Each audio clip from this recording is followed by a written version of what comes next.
First Contact's Misconception. Ambassador Sarah Chen stood at the viewport of diplomatic station Nexus 7, watching the swirling nebula beyond. Her reflection showed a composed woman in her 40s wearing the simple gray uniform of the Earth Diplomatic Corps. To the dozen different alien species aboard the station, she appeared remarkably unremarkable, just another representative of a newly spacefaring race barely worth their notice. Behind her, two Valaxian diplomats passed by, their crystalline forms refracting the station's light. Their whispered conversation reached her ears through the station's advanced translation systems. Another human. They're sending more of them. The council insisted. Something about diverse perspectives. Though what perspectives a species that still requires sleep could offer. Sarah allowed herself a small smile but kept her gaze fixed on the nebula. After 6 months aboard Nexus 7, she'd grown accustomed to such dismissive comments. The Galactic Council's member species had evolved beyond many biological limitations. They viewed humanity's need for sleep, regular sustenance, and our susceptibility to emotion as signs of primitive development. The station's environmental controls automatically adjusted as a Mzerti representative approached, a towering being of pure energy contained within a sophisticated field generator. Ambassador Chen. It pulsed in greeting, its translator rendering its thoughts into crisp English. The council session will begin shortly. We've adjusted the chamber's atmospheric composition to accommodate your specific needs. Thank you. Representative is X427. Sarah replied, turning to face the energy being. Though standard atmosphere would have been fine. The Mzerti's energy patterns flickered in what Sarah had learned to interpret as patronizing concern. Oh, we insist. Dr. Tex's recent paper on human physiological limitations was quite clear about your optimal breathing requirements. We wouldn't want you to experience any discomfort. Sarah resisted the urge to point out that humans had evolved to thrive in a wide range of atmospheric conditions. Instead, she nodded graciously and followed the Mzerti toward the council chambers. The station's corridors adjusted their environmental settings as she passed, creating what the aliens called a safe passage bubble for her supposedly delicate constitution. The council chamber itself was a marvel of alien engineering. A vast circular room with seats and environmental zones customized for each member species. Sarah's designated area included what appeared to be every imaginable life support backup system, plus a padded chair that made her feel like she was sitting in a first-class airplane seat. As the session began, Sarah observed the assembled representatives. The Valaxians' crystalline forms sparkled under the chamber's lights. The Mzerti's energy patterns danced within their containment fields. The insectoid Sithka clicked their mandibles in sophisticated communication patterns. And there, monitoring everything, were the precursors, ancient beings of pure thought who had guided galactic civilization for millennia. The Council recognizes Ambassador Chen of Earth, announced the precursor chair, its thoughts manifesting as perfect speech in every known language simultaneously. We understand you wish to propose Earth's participation in the Galactic Defense Initiative. A ripple of what might have been amusement passed through the chamber. Sarah stood, her posture perfect, her expression neutral. Yes, honored chair. Earth believes we can contribute meaningful capabilities to the initiative's mission. Fascinating, clicked a Sithka representative. And what capabilities would those be? Your species has barely mastered faster than light travel. Our military strategic experience spans thousands of years, Sarah began, but was interrupted by a burst of translator-rendered laughter. Ah yes, pulsed a Mzerti diplomat. Your species' charming preoccupation with physical conflict. We evolved beyond such primitive impulses eons ago. Sarah maintained her diplomatic smile. Nevertheless, we believe our unique perspective cooled. A thunderous explosion rocked the station, cutting her off mid-sentence.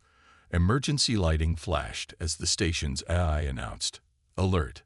Hull breach detected in sections 12 through 15. Unknown hostile vessels approaching. Defensive systems not responding." The council chamber erupted in chaos. The supposedly evolved species began panicking, their composure shattering as ancient survival instincts resurfaced. The precursor chair's thoughts became erratic, broadcasting confusion and fear. Sarah alone remained calm, already accessing the station's systems through her diplomatic terminal. "The breach is consistent with Ravager technology," she announced, her voice cutting through the chaos. "They're an outlaw species known for targeting diplomatic stations. Earth encountered them 6 months ago." What do we do?" asked a Valaxian, its crystalline form vibrating with fear. Sarah stood, her movements precise and controlled. "First, we need to seal the breached sections. I can reroute emergency force fields from my terminal. Second, we need to prepare for boarders. Ravagers always board their targets. And third," she allowed herself a slight smile, "you're about to see exactly what capabilities humanity can offer the Defense Initiative." The assembled council members watched in stunned silence as the supposedly primitive human began coordinating the station's emergency response. None of them noticed that she had already pulled up the station's defensive schematics, or that her fingers were flying across the terminal with practiced military precision. They were about to learn that humanity's limitations, our capacity for quick thinking under pressure, our ability to function in crisis, and our long history of dealing with conflict, might just prove to be the greatest strengths of all. The proving ground. The Ravager assault on diplomatic station Nexus 7 had shattered millions of years of peaceful galactic diplomacy in a matter of minutes. Sarah Chen watched the council chamber's main display as 3 sleek, predatory vessels circled the station like sharks sizing up their prey. "Impossible," muttered a Valaxian representative, its crystalline form clouded with fear. "Our defensive systems are the most advanced in known space." "Advanced doesn't always mean effective," Sarah replied, her fingers dancing across her terminal. "The Ravagers specialize in targeting diplomatic stations precisely because they're over-engineered and under-defended. Your weapons are designed for precision and minimal collateral damage. Theirs are designed to kill." A second explosion rocked the station. The artificial gravity flickered, causing several energy-based beings to drift momentarily from their containment fields. Sarah's terminal flashed with new warnings. "They've breached the outer hull in Section 18, she announced. "Station security reports multiple boarders. Energy weapons, combat suits, and..." She paused, studying the readings. "Biological enhancement augments. They're running on stimulants and synthetic adrenaline." "Barbaric," pulsed a Mzerti diplomat. "No civilized species would resort to such primitive methods." Sarah bit back a retort about the relative value of civilization in a combat situation. Instead, she focused on the task at hand. "We need to evacuate the council. The emergency shuttles in Bay 4 should still be accessible."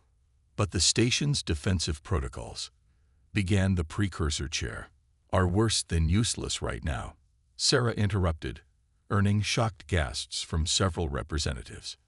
"Your automated systems are designed to contain and disable threats with minimal force. The Ravagers know this. They've probably spent months studying your protocols, finding the weaknesses. We need to act unpredictably." The chamber's doors slid open, admitting a squad of station security officers. Their sophisticated armor gleamed under the emergency lighting, but Sarah noted with concern how they held their weapons, like tools rather than arms, with the hesitation of beings who had never expected to use them in actual combat. Honored representatives. The security chief, a towering arthropoid, clicked through its translator. "We will escort you to the emergency shuttles according to standard evacuation protocols." Sarah checked her terminal one last time. "No, you won't. The Ravagers have already taken control of the main corridors leading to Bay 4. They're herding us exactly where they want us." "Impossible," the security chief insisted. "Our sensors show the routes are clear." "They're spoofing your sensors," Sarah explained, pulling up a different display. "Look at the power consumption readings. They're using holographic camouflage to hide their positions. Classic trap setup." The council members stared at her with a mixture of disbelief and growing respect. The precursor chair's thoughts radiated confusion. How can you know this? Because it's exactly what we did to them 6 months ago when they tried to raid our colony on Europa, Sarah replied. She stood, straightening her diplomatic uniform. There's another way out, but you're not going to like it. What do you suggest? Asked the Mzerti representative who had earlier dismissed humanity's capabilities. Sarah pointed to a maintenance access on the chamber's structural diagram. The waste reclamation system. The Ravagers will expect us to use the main evacuation routes. They won't expect us to crawl through what's essentially the station's digestive system. Horror rippled through the assembled diplomats. Absolutely not, declared a Valaxian. The environmental conditions in those systems are completely uncontrolled. The biological contamination alone. Another explosion cut off the protest. The station's AI announced, "Warning, hostile forces advancing on council chamber. Estimated time to breach. 3 minutes. Your choice," Sarah said calmly. "Stay here and meet the Ravagers, or trust the primitive human who's actually fought them before." The sound of weapons fire echoed through the corridors outside. The council members looked at each other, then at their supposedly inferior human colleague. The precursor chair's thoughts pulsed with resignation.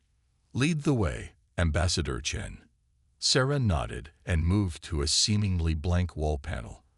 With practiced efficiency, she keyed in an override code and revealed the hidden maintenance access. As she helped the various representatives modify their environmental fields and containment systems for the journey ahead, she allowed herself a small smile. Sometimes the most advanced solution was crawling through garbage chutes. It was a lesson humanity had learned long ago, one that their more evolved allies were about to learn as well. And it was just the beginning of what Sarah had planned for their Ravager pursuers. The galaxy was about to learn why humans had thrived on a death world, and why underestimating Earth's children was always a dangerous mistake. Breaking point. The waste reclamation tunnels of Diplomatic Station Nexus 7 were exactly as unpleasant as Sarah Chen had expected. She led the procession of galactic representatives through the cramped maintenance passages, their various environmental fields creating an eerie light show against the metallic walls. "Ambassador," pulsed the Mzerti diplomat behind her, its energy patterns fluctuating with distress. "Surely your biological limitations must be affecting you by now." "The atmospheric contamination alone. I grew up in Mumbai during the climate crisis," Sarah replied without slowing her pace. "This is practically fresh air compared to that." She checked her terminal's display, now configured to run silent. 3 more junctions, then we can access the auxiliary control center." The precursor chair's thoughts brushed against her consciousness. "You seem prepared for this situation." Sarah ducked under a low-hanging pipe. "Earth's diplomatic corps requires crisis response training. We learned the hard way not to send ambassadors who can only negotiate." "Fascinating," clicked the Sithka representative. "Your species maintains combat capability even in diplomatic roles." Before Sarah could respond, her terminal vibrated with a silent alert. She held up her hand, and the procession halted. In the distance, they could hear the rhythmic sound of armored footsteps. "Ravager Patrol," Sarah whispered. "They're smarter than I gave them credit for." Checking the maintenance routes, she studied the tunnel junction ahead. "We need tow." The station's emergency lighting suddenly failed, plunging them into darkness broken only by the aliens' various bioluminescence and containment fields. Sarah's terminal went dead. "They found the secondary power core," she muttered. "Cutting power to force us to reveal ourselves through your natural illumination." She turned to the assembled diplomats. "I need you all to shut down your environmental fields." "Impossible." The Valaxian's crystalline form vibrated with alarm. "We require our customized environments to function." "Your fields might as well be signal flares to the Ravagers," Sarah explained patiently. "I know it's uncomfortable, but standard station atmosphere won't kill you. Being found by that patrol definitely will." The sound of armored footsteps grew closer. The diplomats looked at each other, then at Sarah. One by one, their environmental fields winked out. In the near-total darkness, Sarah could hear their discomfort. The slight shifts in crystalline structures, the pulse of energy beings struggling to maintain cohesion, the click of insectoid limbs adjusting to unfamiliar atmospheric pressure. The patrol passed their junction, heavy boots clanking against the metal decking. Sarah held her breath, counting the footsteps. 4 Ravagers, fully armed, moving with military precision. Once the sound had faded, she let out a slow breath. "Clear," she whispered. "You can reactivate your fields. But we need to move fast. They'll have more patrols sweeping these tunnels." "How?" The Mzerti's translator struggled to convey its mix of confusion and admiration. "How did you remain so calm?" Your heart rate barely elevated. Sarah started moving again, leading them through the darkness. "Humans are persistence predators," she explained. "We evolved to remain calm while hunting or being hunted. Fight or flight isn't our only response to danger." They reached a sealed maintenance hatch. Sarah examined the manual controls, then turned to the group. "The auxiliary control center is through here. It's hardened against external access, running on its own power supply. We can contact help, and maybe even turn the tables on our Ravager friends." "You seem almost eager," observed the precursor chair. Sarah allowed herself a grim smile. "Let's just say I've been waiting 6 months for a rematch with these bastards. They hit our Europa colony when I was there on a diplomatic mission. Killed 12 of my colleagues before we drove them off." She began working on the hatch controls. "They think they know humanity's capabilities because of that encounter. They think they learned our limits, our weaknesses." The hatch clicked open. "They have no idea what we're really capable of when we're properly prepared." The auxiliary control center was a cramped space, filled with backup systems and emergency controls. Sarah sealed the hatch behind them and moved to the main console. As she worked, the assembled council members watched in fascination as the supposedly primitive human demonstrated a mastery of their technology that shouldn't have been possible. "Ambassador," the Xithka clicked hesitantly, "your species profile indicates no special aptitude for computational interfaces." "Our species profile indicates a lot of things," Sarah replied, her fingers flying across the controls. "We found it sometimes advantageous to let others underestimate us." The main screen flickered to life, showing security feeds from across the station. The council members watched in horror as the feeds revealed the extent of the Ravager invasion.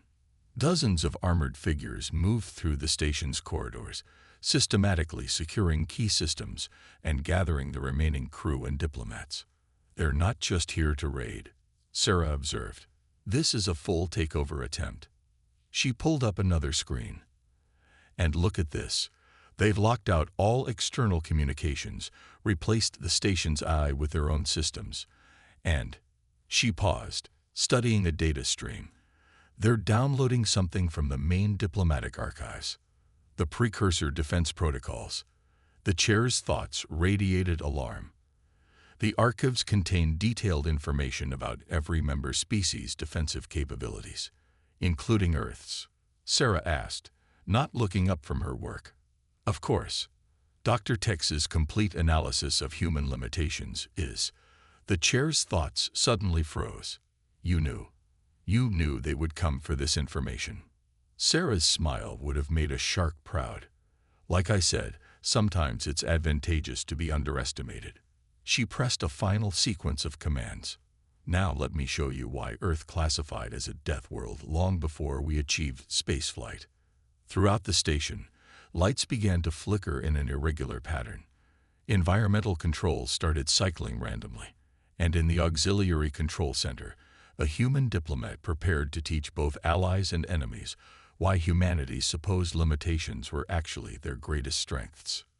Survival instincts. The auxiliary control center screen showed chaos erupting throughout diplomatic station Nexus 7. Sarah Chen's commands had thrown the station's systems into carefully calculated disarray, creating what appeared to be a catastrophic cascade of failures. "You're destroying the station." The Valaxian's crystalline form pulsed with alarm. "No," Sarah replied calmly. "I'm using it as a weapon." Her fingers danced across the control interface. The Ravagers have integrated their systems with the station's network. Now they're dealing with random environmental shifts, gravity fluctuations, and atmospheric cycling. Their combat suits are good, but they're not designed for this kind of environmental stress. The security feeds showed Ravager troops struggling as gravity shifted unpredictably. Some sections of the station plunged into darkness, while others blazed with blinding light. Temperature fluctuations caused condensation to form on their visors, and atmospheric pressure changes tested their suit seals. But the crew, clicked the Sithka representative, the other diplomats, are safer than they appear. Sarah pulled up a new display. "See these sections? I've stabilized the environmental controls where our people are being held. The chaos is concentrated in the areas with Ravager activity." The precursor chair's thoughts radiated amazement. "You've turned the station's safety protocols into an offensive system. Humans excel at improvised warfare," Sarah explained, monitoring the feeds. "We learned early that anything can be a weapon if you're creative enough." She checked another display. "And now for Phase 2. There's more." The Mzerti's energy patterns flickered with disbelief. Sarah nodded, pulling up the station's communication systems. "The Ravagers think they blocked all external signals, but they're focused on standard diplomatic channels." She input a complex sequence. They didn't notice the maintenance beacon network. A new screen activated, showing an encrypted channel. Sarah began transmitting a series of coded bursts. "When Earth joined the Galactic Council, we insisted on installing our own emergency protocols. The Council thought it was just another example of human paranoia." "What are you sending?" The Sithka's mandibles clicked with curiosity. "A message to the Earth Defense Fleet." Sarah's smile was predatory. "Remember when I said I'd been waiting 6 months for a rematch? I wasn't the only one. 3 ships have been hiding in the nebula since I arrived, waiting for exactly this scenario." The Council members exchanged looks of shock. The precursor chair's thoughts became agitated. "You used yourself as bait, deliberately." "We knew the Ravagers would eventually target a diplomatic station," Sarah confirmed. "After Europa, we studied their patterns. They're predictable, always going after what they think are soft targets. So we gave them one they couldn't resist. A station with Earth's complete defensive capabilities in its database." A new alert flashed on the screens. The Ravager ships were detecting multiple signatures emerging from the nebula. 3 Earth vessels, their designs unlike anything in the official database, moved into attack positions. "Those ships," the Mzerti pulsed in confusion. "Their configurations aren't in any registry." "Of course not." Sarah watched with satisfaction as the Earth ships engaged the Ravager vessels. "Did you really think we'd give the complete details of our military capabilities to a database we knew would eventually be compromised?" The space battle unfolding on the screens was unlike anything the Council members had ever witnessed. The Earth ships moved with devastating precision, their weapon systems far more advanced than what humanity had officially revealed. The Ravager vessels, designed to intimidate civilian targets, found themselves outmatched by predators higher up the food chain. But now, the Sithka clicked. "You've revealed your true capabilities." Sarah shook her head. "These are just the capabilities we're willing to show. Earth learned long ago. Never reveal everything you can do." She turned to face the assembled diplomats. "Which brings us to an important decision point." The Council members watched as she pulled up the station's internal security controls. "I can end this invasion right now, but you're not going to like how." She gestured to the environmental controls. "Every species has an atmospheric composition that's lethal to them, including Ravagers." Horror rippled through the chamber. "You're suggesting we use the life support systems as a weapon?" The Valaxian's crystalline structure trembled. That's barbaric. That's survival," Sarah corrected. "They're here to steal information that could compromise every Council species' security. They've already killed station crew members. Sometimes civilization requires difficult choices. The precursor chair's thoughts probed at her consciousness. You've already decided to do this. Why are you asking us? Because despite what you think about humanity's primitive diplomatic capabilities, we understand the importance of consensus. Sarah's expression was grave. I can save this station and everyone on it.